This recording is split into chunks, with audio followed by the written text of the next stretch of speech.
મોદીજીના નેતૃત્વમાં દેશ બદલી રહ્યો છે, દેશ આગળ વધી રહ્યો છે, નવા ભારતનું નિર્માણ થઈ રહ્યું છે.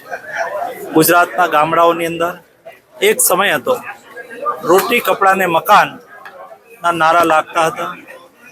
એમની જગ્યાએ અત્યારે ગુજરાતના ગામડા બદલ્યા છે. રોડ પાણી અને લાઇટની સુવિધાઓ અત્યારે ગામડામાં પણ ઉપલબ્ધ થઈ છે.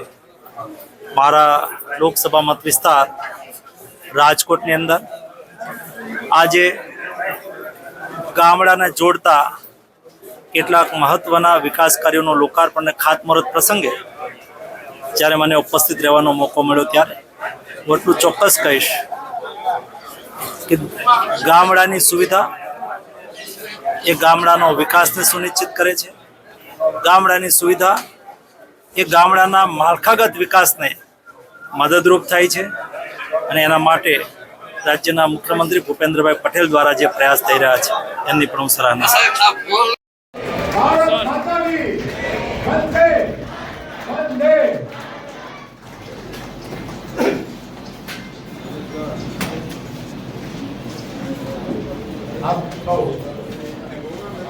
કરું છું.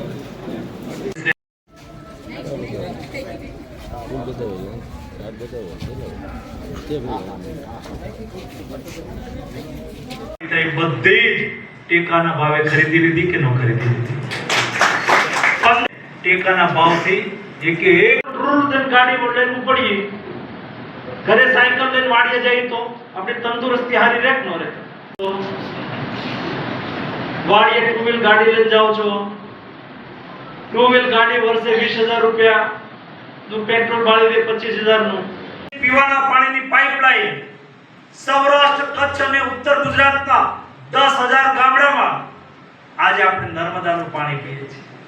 2007 ની અંદર હું ધારાસભ્ય તો મને યાદ છે, પાર્લામેન્ટમાં જવાબ આપીશ. મહેનત તો કરવી જ પડે ને ભાઈ. મારો કહેવાનો મતલબ એ છે કે શ્રમ એ શક્તિ. એની મગફળી નહોતી પલ્લી ગઈ.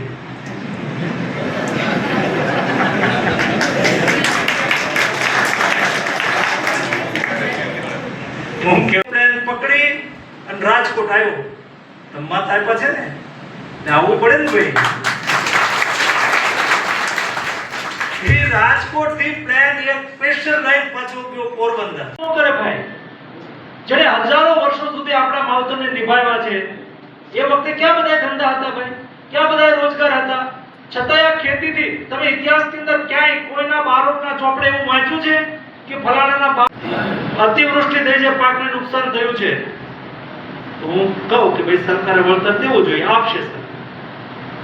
પછી એમ કે કઈ ખેડૂતને વધતું નથી એટલે પછી ક્યારેક હું કોકને બેહાડીને બહુ ખેંચવું હોય તો બેહાડીને કહું કેટલી જમીન છે તો કે 25 વીઘા. વાડીએ જાઓ છો તો નાના ભાગ્યા છે ને, વાડીએ ભાગ્યા છે, ટ્રેક્ટરથી ખેતી કરાવો છો. અમારે નેતા થવું પણ નથી. લોકશાહીની અંદર અમે જનપ્રતિનિધિ છીએ. અમે તમારાથી મોટા નથી, તમારા માંથી આવેલા લોકો છે. તમારા વચ્ચે ઘૂમીએ છીએ, એમાંથી જે કરવા જેવું લાગે અને અમારાથી થઈ શકે એ અમે કરીએ છીએ, કરતા રહીશું. આપ સૌનો પ્રેમ. કોઈ મળે તો એમ કહીએ તબિયત પાણી કેમ છે? તબિયતનું પૂછતા હતા, પાણીનું પૂછતા હતા. આપણે જે તબિયતની ચિંતા પણ હતી, પાણીની ચિંતા હતી. બેન દીકરી મળવા માટે આવી હોય અને દીકરી જાતી હોય મળાવતો હોય તો આપણે કહીએ બેન તબિયતનું ધ્યાન રાખજે. સૌરાષ્ટ્રના ડેમોમાં પાણી નાખવાની વાત કરે છે. આજે મને ખુશી એ વાતની છે કે નર્મદા ડેમનું પાણી સૌરાષ્ટ્રના 103 ડેમની અંદર અત્યારે પહોંચી ચૂક્યું છે. મીટિંગ રાખી હતી, દરેક ધારાસભ્યોને બોલાવ્યા હતા, ઉચ્ચ અધિકારીઓને બોલાવ્યા અને એમણે એક પ્રેઝન્ટેશન આપ્યું હતું. એમણે કહ્યું કે મારે સૌરાષ્ટ્રમાંથી પાણીની તંગીને કાયમ માટે મને વિસ્તારમાંથી કોલ આવવા લાગ્યા. અમારા પાથરા તણાઈ ગયા, અમારી મગફળી ઊભી હતી ને વરસાદ પડી ગયો, અમે કાઢી નહીં શકીએ. કેટલાક કિસાનના આંખમાંથી તો આપણે સોશિયલ મીડિયાની અંદર જોયું આંસુ પડી રહ્યા છે. ગ્લોબલ વોર્મિંગ થઈ, કારણ કે હવાની અંદર કાર્બન આપણે છોડ્યા કર્યો. સાયકલ ચલાવવાથી કોઈ કાર્બન છૂટે ખરો? રોડે ચડ્યો જો ઘૂમતો અહીંયા આવ્યો. આ કાર્યક્રમ પતાવીને વળી પાછો પોરબંદર જઈ પ્લેન લઈને ઉડી રાજકોટ ઉતરી રાતે કોઈને સુસાઇડ નહોતું કરવું પડ્યું. બધાય લોકો ખેતી આયોજનથી કરતા હતા, બધાય લોકો ખેતી પ્લાનિંગથી કરતા હતા. તમે જુઓ અહીંયા કઈ પાણીની તંગી કોઈ એને સમજીને એ શક્તિનો આપણે ઉપયોગ કરીએ. સાયકલિંગ પોલ્યુશનનું સોલ્યુશન.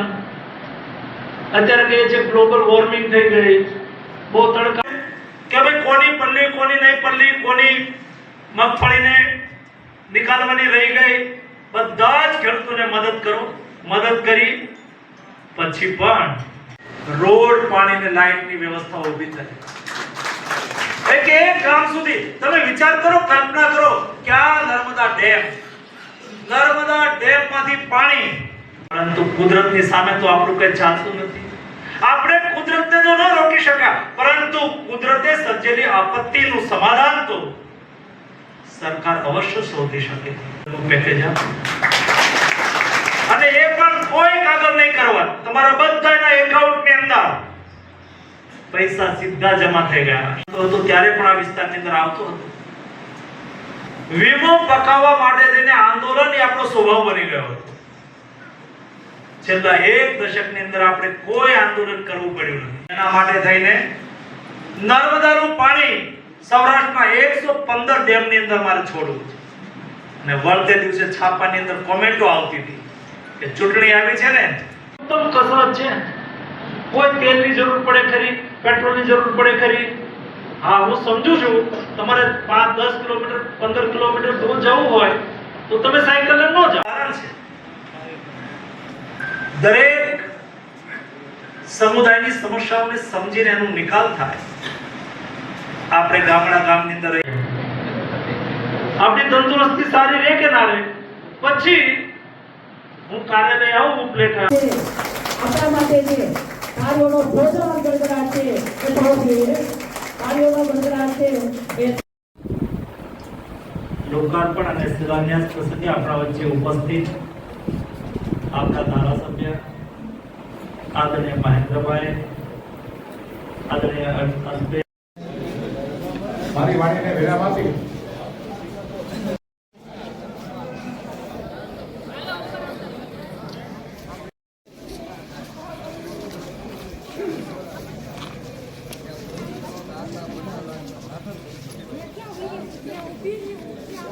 બેસવા વાત એવી કરવી છે. આપ સૌને આપણે બધાના અનુભવ છે. એમાં વિશેષ કરીને ગુજરાતની વાત કરીએ. કાર્યોનો ગડગડાટ ખૂબ ખૂબ આભાર. તમે આવ્યા છો 3:30 વાગે. અમે કેશોદથી પ્રવાસ કરતા આપણી વચ્ચે ઉપસ્થિત છે. આપણે સૌ એમનું સ્વાગત કરીએ છીએ. જોરદાર તાળીઓથી આપણે એનું સ્વાગત કરીએ તથા તિલકથી પણ